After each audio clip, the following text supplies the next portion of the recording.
बच्चों, कैसे हैं आप? उम्मीद करती हूँ आप बढ़िया और एकदम मज़े में होंगे, खुश होंगे और अपनी लाइफ को एंजॉय कर रहे होंगे। बिल्कुल जी, खुश रहिए, स्वस्थ रहिए, मस्त रहिए, यही जीवन जीने का आधार है। देखिए, जब हम खुश होते हैं तब हर कार्य निपुणता से करते हैं। तो चलिए, देर किस बात की, रहते हैं खुश और बढ़ते हैं अपने अध्याय की ओर। हम पढ़ने वाले हैं अपने अध्याय में, जिसका नाम है बूढ़ी अम्मा की बात। तो बच्चों, व्यक्ति को अपने कर्तव्यों और जिम्मेदारियों का निर्वहन दूसरों के अनुसार या उन पर आश्रित होकर नहीं करना चाहिए, बल्कि अपने हिस्से के कार्य को यथा समय निपटा लेना चाहिए। साथ ही बड़ों को की सीख और सलाह को नज़रअंदाज नहीं करना चाहिए। प्रस्तुत पाठ की यही सीख है। आइए अध्याय शुरू करते हैं। तो बच्चों, एक किसान था, गोमा मोरी नाम था उसका। क्या नाम था? गोमा मोरी। गुजर बसर लायक खेती थी। एक गाय, एक जोड़ी बैल, 20 बकरियां थी। छोटा सा घर के सामने पशु बांधने का बाड़ा। 3 साल से वर्षा बहुत कम हुई थी, ना फसलें हुई थी ना चारा। इस वर्ष भी आषाढ़ सूखा ही रह गया। वर्षा की कोई आशा नहीं बंधी थी। खेत जोत कर क्या करूंगा? गोमा ने एक लंबी सांस छोड़ी और मन ही मन सोचा। वह बैलों को हाँकते हुए वापस घर की ओर चल पड़ा। अगले दिन गोमा बड़े सवेरे सोकर उठा। बैल व बकरियों को बाड़े से निकाला। उसकी पत्नी बकरियों को घेर कर उन्हें चराने चली गई। उसने फिर हिम्मत बटोरी और हल को बैलों के कंधे पर रखकर चल पड़ा खेतों की ओर।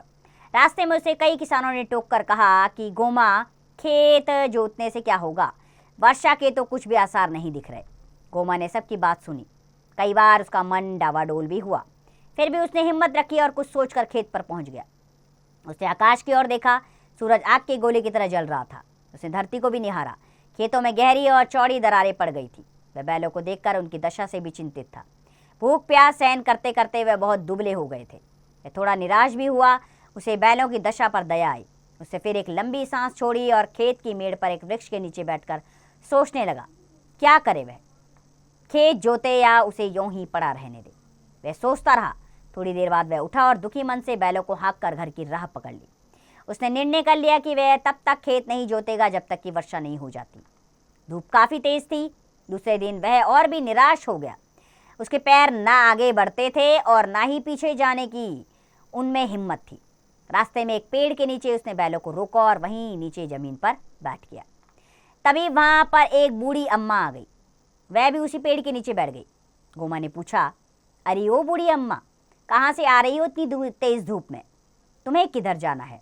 बूढ़ी अम्मा ने कहा, मैं तो अपनी नातिन से मिलने पास के गांव जा रही हूँ। लेकिन तुम इस समय यहाँ क्या कर रहे हो? इस समय तो खेत में हल जोतने का है, लेकिन तुम यहाँ आराम कर रहे हो। क्या तुम बीमार हो या तुम्हारे बैल बीमार हैं? कहीं तुम्हारा हल टूट तो नहीं गया है? गोमा बोला, नहीं अम्मा, ना तो मैं बीमार हूँ और ना ही मेरे बैल बीमार हैं। मेरा हल भी नहीं टूटा है। टूटी है तो मेरी हिम्मत। अम्मा, तुम तो जानती हो कि 3 साल से वर्षा ठीक से नहीं हुई है। इस वर्ष भी यही हाल है। खेत जोत कर क्या करूं? बूढ़ी अम्मा बोली, देखो बेटा, वर्षा तुम्हारे हाथ में नहीं है। यह तो प्रकृति पर निर्भर है। जब बादल बनेंगे तो वर्षा अवश्य होगी। तुम्हारा काम है खेत जोड़कर तैयार रखना। तुम अपना काम समय पर करो। प्रकृति अपना काम अवश्य समय पर करेगी, वर्षा होगी। गोमा पुनः बूढ़ी अम्मा से बोला, अम्मा, खेत बहुत कठोर हो गए हैं। मेरे बैल दुबले हैं। इन्हें पेट भरकर चारा तक नहीं मिल रहा है। पीने के लिए पानी तक की दिक्कत है। चारा पानी ही क्या, यहाँ तो पेड़ों की पत्तियां तक खत्म हो गई हैं। बेचारे बैल कैसे हल खींचे? वर्षा की आस हो तो हिम्मत भी बंधे। गोमा ने निराश मन से अपनी बात कही। बूढ़ी अम्मा बोली, बेटा, तुम निराशा की बात मत करो। पेड़ों की बात भी तुमने खूब कही। पेड़ तो यहाँ सब लोग काट रहे हैं। देखो, अब पेड़ भी कहाँ बचे हैं। जब पेड़ ही नहीं होंगे तो पत्तियां कहाँ से आएंगी? अगर पेड़ अधिक होते तो वर्षा भी अवश्य हो जाती। सारे जंगल से पेड़ों की कटाई जारी है। पेड़ नहीं होंगे तो हरियाली कहाँ से होगी? हरियाली नहीं तो वर्षा भी नहीं।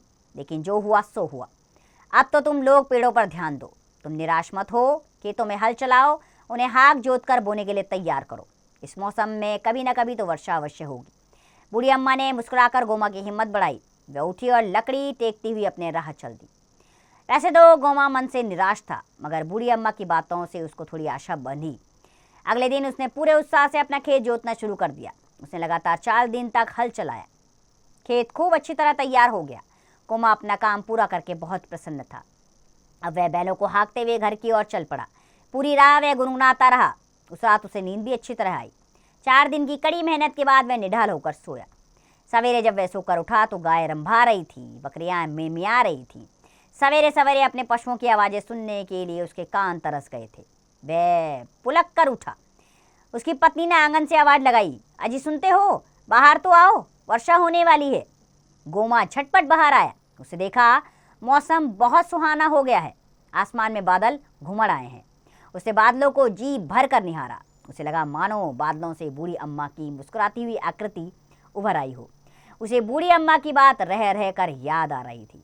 उसने मन ही मन बूढ़ी अम्मा को प्रणाम किया और सोचा कि वह ठीक ही कह रही थी कि तुम अपना काम समय पर करो, बादल बरसते रहेंगे, यानी कि बरसने लगे। आंगन तर बतर हो गया। गोमा को लगा मानो बूढ़ी अम्मा उससे कह रही हो। वह बूढ़ी अम्मा से कुछ कहना चाहता था, तभी बारिश और तेज हो गई। तो बच्चों, इस पाठ से हमें सीख मिली कि बड़ों की सीख उनके अनुभवों का सार होती है, इसलिए उसे ध्यान से सुनना और अमल में लाना चाहिए। तो बच्चों, आप भी अपने घर के बड़ों बूढ़ों की बात सुने और माने, ठीक है।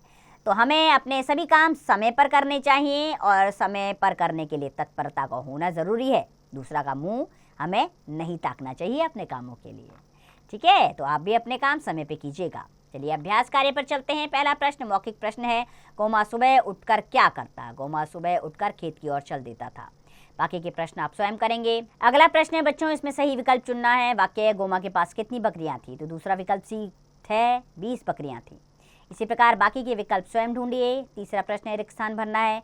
उसकी पत्नी बकरियों को घेर कर उन्हें चराने चली गई। इसी प्रकार बाकी के रिक्त स्थान स्वयं भरिए आप। चौथा, सही गलत का निशान लगाना है। पहला वाक्य है, गोमा मोरी बहुत ही आलसी किसान था, इस पर गलत का निशान लगाइए। इसी प्रकार बाकी के सही गलत के निशान स्वयं लगाइए। पांचवा, प्रश्नों के उत्तर लिखने हैं। किसान के पास क्या क्या था? किसान के पास बैल थे, बकरियां थी। इसी प्रकार बाकी के प्रश्नों के उत्तर स्वयं दीजिए। कल्पना की उड़ान, क्या आप बूढ़ी अम्मा की बात से सहमत हैं? बिल्कुल सही, बूढ़ी अम्मा ने सही कहा। बड़ों द्वारा कही गई बात सही होती है क्योंकि उनके पास जीवन का बहुत सारा अनुभव होता है। भाषा के बारे में पहला प्रश्न, मूल शब्द व उपसर्ग अलग कीजिए। बेचारा में बे उपसर्ग है, मूल शब्द चारा है। इसी तरह प्रकृति में प्र उपसर्ग है, कृति मूल शब्द है। बाकी के शब्द आप स्वयं अलग करेंगे। दूसरा प्रश्न, पर्यायवाची शब्द लिखिए, ठीक है, जैसे जंगल का, वन और कानन। इसी प्रकार बाकी के पर्यायवाची आप स्वयं लिखें। तीसरा, अंतर स्पष्ट करते हुए वाक्य में प्रयोग कीजिए। बैल, तो किसान के पास 2 जोड़ी बैल होते हैं। बेल, तो तरबूज की बेल चारों तरफ फैल गई। इसी प्रकार बाकी के वाक्य प्रयोग स्वयं करें आप। चौथा, विशेषण को विशेषण से मिलाइए। 20 बकरियां। इसी प्रकार बाकी का मिलान स्वयं करें आप। पांचवा, पाठ में से ढूंढकर लिखिए व्यक्तिवाचक संज्ञा, जैसे गोमा, ठीक है, अम्मा, ये सब व्यक्तियों के नाम हैं। इसी प्रकार बाकी के शब्द ढूंढकर स्वयं लिखें। छठा, 2 अर्थ लिखिए। मगर, मगर का अर्थ होता है अर्थात, ठीक है। इसी प्रकार बाकी के शब्दों के अर्थ स्वयं लिखेंगे आप। सातवां, अनुस्वार या अनुनासिक चिन्ह लगाकर पुनः लिखिए। कंधा, कंधा में अनुस्वार आएगा यानी कि क के ऊपर बिंदु आएगी। बाकी के चिन्ह आप स्वयं लगाएंगे। विशेष संवर्धक गतिविधियां, अगर गोमा बूढ़ी अम्मा की बात पर ध्यान ना देता तो क्या वह बाद में पछताता?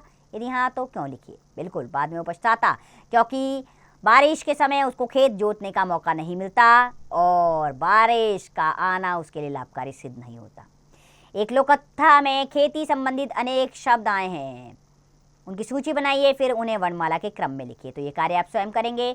यह एक लोक कथा है। अपने प्रांत की कोई लोक कथा जो तुम्हें पसंद है कक्षा में सुनाइए। तो जो कथाएं आपको पसंद है वो कक्षा में सुनाइए।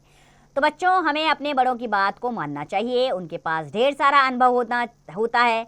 हमारा हिम्मत, साहस और उनका अनुभव इकट्ठे मिल जाएं तो कार्य की सफलता तो निश्चित ही है। इसी बात को गांठ बांध लीजिए और खुश रहिए, स्वस्थ रहिए, मस्त रहिए और इस पाठ का अभ्यास करते रहिए।